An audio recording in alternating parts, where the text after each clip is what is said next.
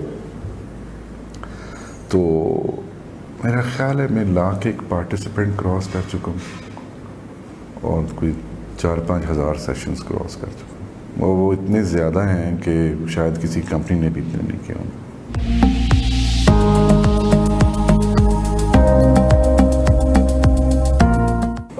Fund raising اس طرح سے start ہوئی کہ ملتان کے بعد پھر آئی شفٹڈ بیک ٹو لاہور. اور کیونکہ پڑھانے میں مزہ آیا تو اس کے اوپر پھر ریسرچ سٹارٹ کر دی, بہت زیادہ کام شروع کر دیا. جب لاہور واپس آیا تو میں نے پھر دیکھا کہ مارکیٹ کے اندر کس طرح کے چیزوں کی ریکوائرمنٹ ہے, لوگ کیا سیکھنا چاہ رہے ہیں. تو دین آئی ریئلائزڈ کہ سیلز اینڈ مارکیٹنگ ایک ایسا شعبہ ہے جس میں ہر وقت لوگوں کو ہیلپ کی ضرورت ہوتی ہے.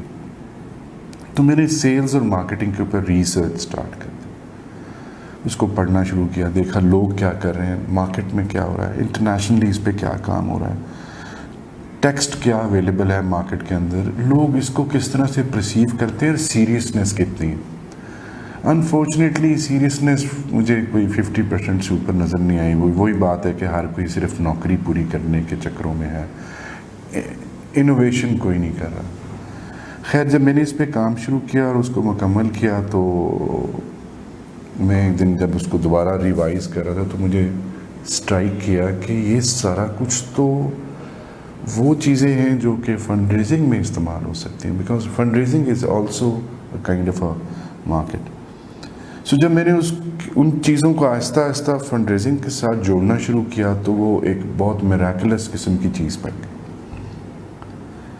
اللہ سبحانہ تعالیٰ نے مجھے موقع دیا تھا کہ میں لمز سے پڑھ لوں، اور میں 2003-04 میں لمز اور میں گلز یونیورسٹی کا ایک جوائنٹ پروگرام تھا، میں نے اس سے وہ سرٹیفائی کیا. جب میں نے وہ لکھ لیا فنڈ ریزنگ کے اوپر اور سارا کچھ، تو مجھے بڑی ایک اچیومنٹ کا ایک احساس بھی تھا. تو میں نے اپنے کچھ دوستوں کو بتایا فنڈ ریزنگ کے حوالے سے لمز کے اندر کہ میں نے یہ کر لیا. تو وہ بڑے خوش ہوئے، اور ڈیفینیٹلی میں ان کا شاگرد بھی تھا اور وہاں سے پڑھا تھا. تو انہوں نے مجھے انوائٹ کیا لمز میں پڑھانے کے لیے. انہوں نے کہا کہ آپ آئیں اور لمز کی فیکلٹی کو اور سٹاف کو فنڈ ریزنگ پڑھائیں. تو again it was a very big surprise and shocking thing for me کہ میری تو اوقات ہی کچھ نہیں ہے. اور لیکن خوشی کیا کہ جس ادارے سے میں پڑھا تھا وہ مجھے خود انوائٹ کر رہا تھا کہ میں وہاں آ کے ان کے سٹاف کو فنڈ ریزنگ پڑھاؤں. خیر میں اللہ کا نام لے کے چلا گیا، اور میں نے پھر لمز کے سٹاف کو فنڈ ریزنگ پڑھائی، اور انہوں نے پھر مجھے سرٹیفائی کیا that Umar Kamal has trained LUMS staff on fundraising. یہ ایک بہت بڑی اچیومنٹ تھی میرے لیے کہ جس ادارے سے آپ پڑھے ہوئے ہیں اس ادارے میں جا کے آپ پڑھا بھی لیتے ہیں، اور اسپیشلی ایسا ٹاپک جو کہ اس وقت میرا نہیں خیال پاکستان کا سب سے بڑا فنڈس کا ایشو ہے. وہاں سے بھی مجھے موٹیویشن ملی. میں نے پھر دیکھا تو اگین مجھے وہ اللہ سبحانہ تعالیٰ کی طرف سے آیا کہ یہ ایک ان بلٹ کوالٹی تھی میرے اندر کہ میں فنڈ ریزنگ کر سکتا ہوں. تو فنڈ ریزنگ کا ہمارے ملک کے اندر میجورٹی 99% لوگوں کا صرف ایک اس کی ڈیفینیشن نکالتے ہو، پیسے جمع کرنا، جبکہ یہ فنڈ ریزنگ کی ڈیفینیشن کا صرف 15% ہے. یعنی اگر آپ فنڈ ریزنگ کو as a topic, as question کر لیں، ایز اے پالیسی کر لیں، کسی طرح سے بھی، اس کا صرف 15% حصہ ہے پیسے جمع کرنا. فنڈ ریزنگ ہوتی کیا ہے، اس کو کرتے کیسے ہیں، کہاں ضرورت ہے، کیوں کی جاتی ہے، کب ضرورت ہے، اس کی پلاننگ کیسے کی جاتی ہے، اس کے اوپر امپلیمنٹیشن کیسے کی جاتی ہے، یہ ایک پروسیس ہے.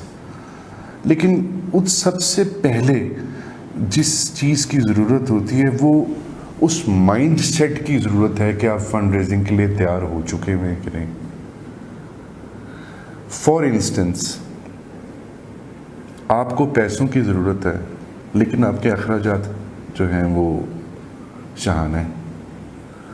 آپ کو یہی نہیں پتا کہ آپ انٹرنلی کیسے جنریٹ کر سکتے ہیں. صرف یہ سمجھتے ہیں کہ ایکسٹرنل سورسز سے اگر آپ کوئی بھی ریونیو جنریٹ کر لیں گے تو فنڈ ریزنگ ہے. Absolutely wrong. Basically fundraising کو اگر اب میری ناقص میں اتنا پڑھا لکھا تو نہیں ہوں، لیکن اگر آپ نے سوال پوچھا تو میں بتانا چاہوں گا، یہ بیسیکلی ریسورس موبلائزیشن ہے.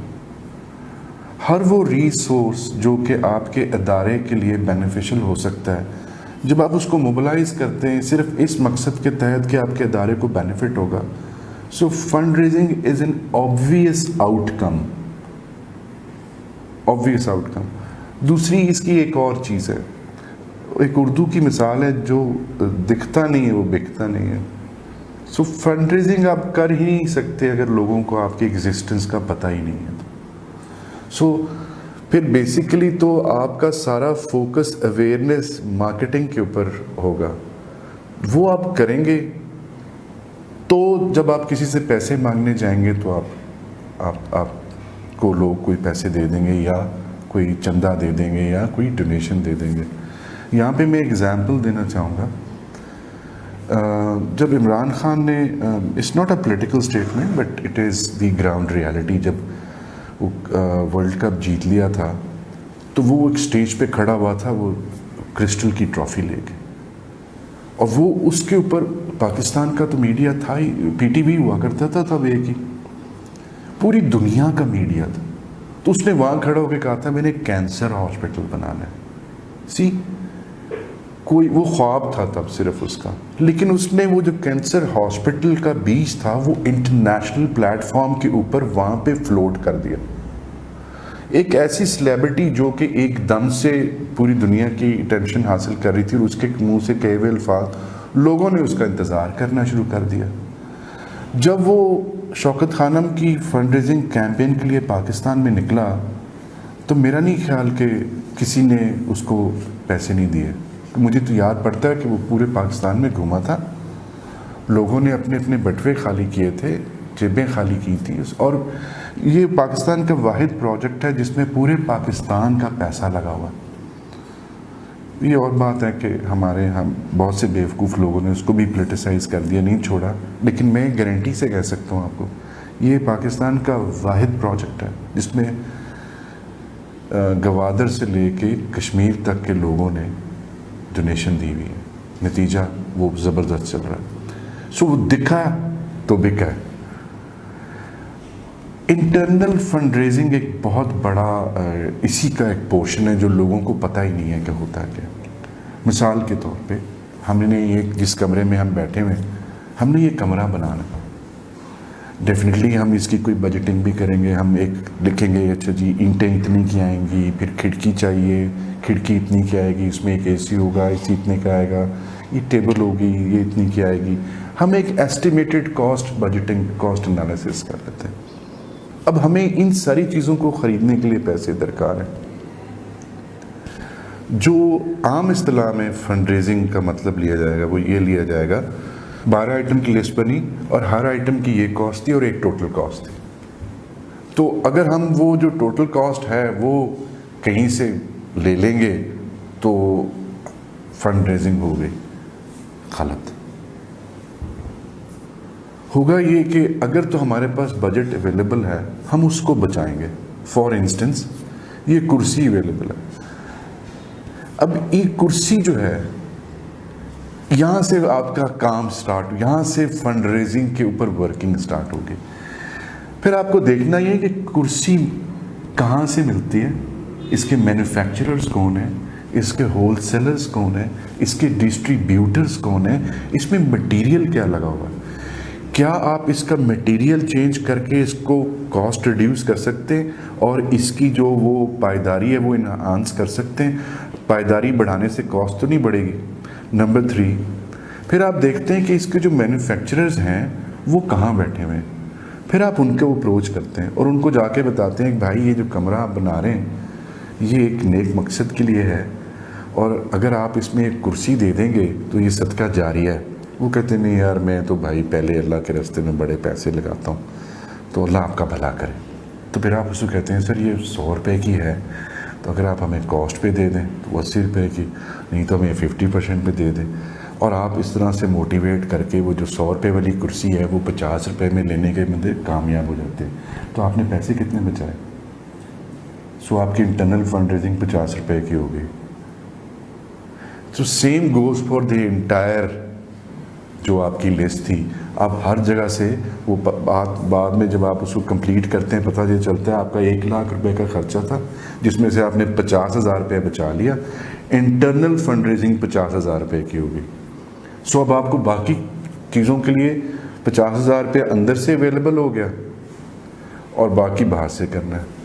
سو اس طرح سے یہ پروسیس ہے. آپ مطلب یہ نہیں کہہ سکتے کہ آپ اس کو ایک دم سے اس کو انسٹنٹلی سٹارٹ کیا جا سکتا ہے. ایک اور میں آپ کو بہت اچھی اگزامپل دوں. ایک دفعہ مجھے یاد پڑتا ہے جب وہ چودھری سرور صاحب گورنر تھے پچھلے ٹینیور میں, تو انہوں نے کوئی کانفرنس رکھی ہوئی تھی گورنر ہاؤس میں, اور وہ اسلامک ریلیف ایک ادارہ ہے یا اس طرح کا, مجھے ادارے کا نام صحیح طرح سے یاد نہیں. وہ اس کے لوگ آئے ہوئے تھے, باہر سے لوگ آئے ہوئے تھے بیسیکلی, اور بڑی وہ جیسے کہتے ہیں نا پرجوش اور وہ تقریریں چل رہی تھیں اور فنڈ ریزنگ کے حوالے سے باتیں ہو رہی تھیں اور چیریٹی کے حوالے سے باتیں ہو رہی تھیں. بڑے پڑھے لکھے لوگ آئے ہوئے تھے, میں ایک واحد آدمی تھا وہاں جو جاہل تھا. تو ساری میں نے جب باتیں سن لیں تو ایک صاحب بڑے زور و شور سے کہہ رہے تھے کہ یار آپ چندہ دیں تو یہ کریں تو وہ کریں.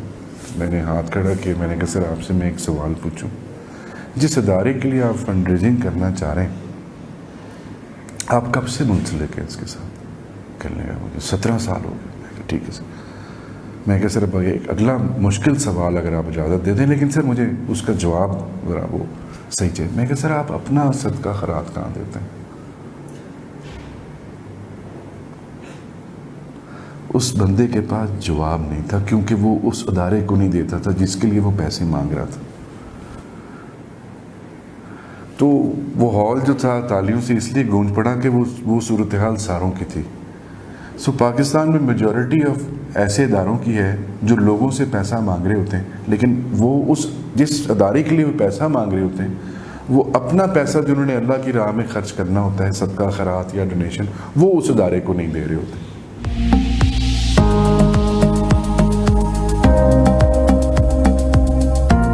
ہاں، یہ ایک بہت بڑا ایشو. اس کی وجہ یہ ہے کہ میں ٹریننگ میں ایکسیڈنٹلی آ گیا تھا، اور آپ کو یاد ہے میں نے آپ کو ابھی اسی ڈسکشن میں بتایا، جب میں پہلی دفعہ اس کمرے میں داخل ہوا تو 75 لوگ دیکھے، اور وہ اس وقت مجھے یاد پڑتا ہے 2000 روپیہ پر پارٹیسپینٹ، نہیں 2500 روپیہ پر پارٹیسپینٹ فیس تھی. اور چیمبر آف کامرس کو میں نے جنریٹر کے پیسے دینے تھے، انہوں نے مجھے ہال فری دیا ہوا تھا. جنریٹر بھی اگر لائٹ جاتی تو یوز ہوتا ہے، تو وہ لائٹ بھی نہیں گئی تو اس کے پیسے بھی نہیں دینے تھے. 450 روپیہ ان کا وینڈر تھا جس نے کھانے کا لینا تھا، اور پر پارٹیسپینٹ.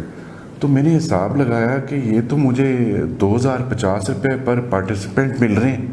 اچھا، 50 روپے میرے خرچ ہوئے تھے ہر کسی کو ایک قلم اور ایک وہ کاپی دینے پہ. اسٹریٹ اوے 2000 روپیہ. میں نے فٹافٹ پہلی کیلکولیشن کیا کہ 2000 ضربے 75. وہ میں کہا انہیں پیسے. This is the reason why our training programs are not successful. One of the reason, پہلی ریزن یہ ہے کہ ہماری جو لوگ پڑھا رہے ہیں ان کی نظر میں یہ ایک بہت لیوکریٹو پروفیشن ہے، یہاں سے بہت اچھا ریٹرن ملتا ہے. دوسرا، پارٹیسپینٹس.